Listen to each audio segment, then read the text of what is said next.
presentando el centro de Sagunto, Centro Aragonés de Puerto de Sagunto, de Puerto Sagunto, para decirlo correctamente. Significado de la palabra jota.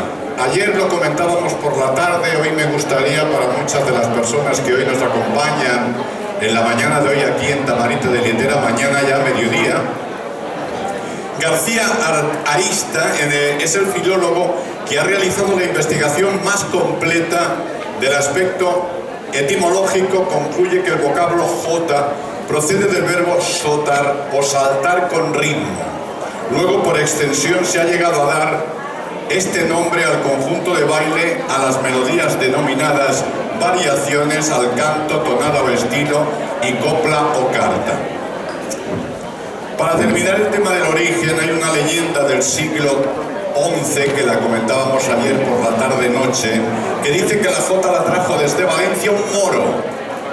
Sí, un moro. Y el moro se llamaba Aben Jot o Aben Jot.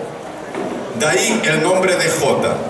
Fue desterrado por el mero hecho de crear la jota, yendo a parar a Calatayud. Al respecto se escribió estas coplas en 1880, atribuidas al escritor bibilitano Blas Ubide. Y dice así: la jota nació en Valencia y se crió en Aragón. Calatayud fue su cuna a la orilla del Jalón.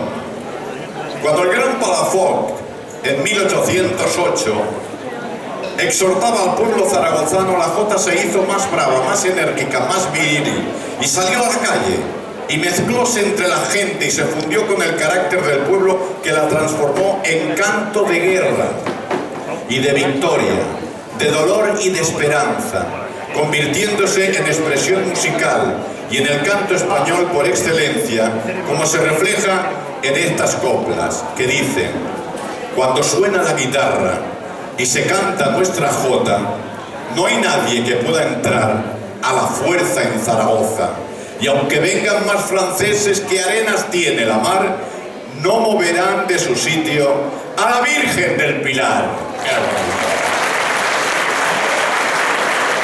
Tengo el placer de presentar al Centro Aragonés de Puerto Sagunto, danza de los pañuelos, canto grupal y disco y la despedida. Señoras y señores, Centro Aragonés de Puerto Sagunto.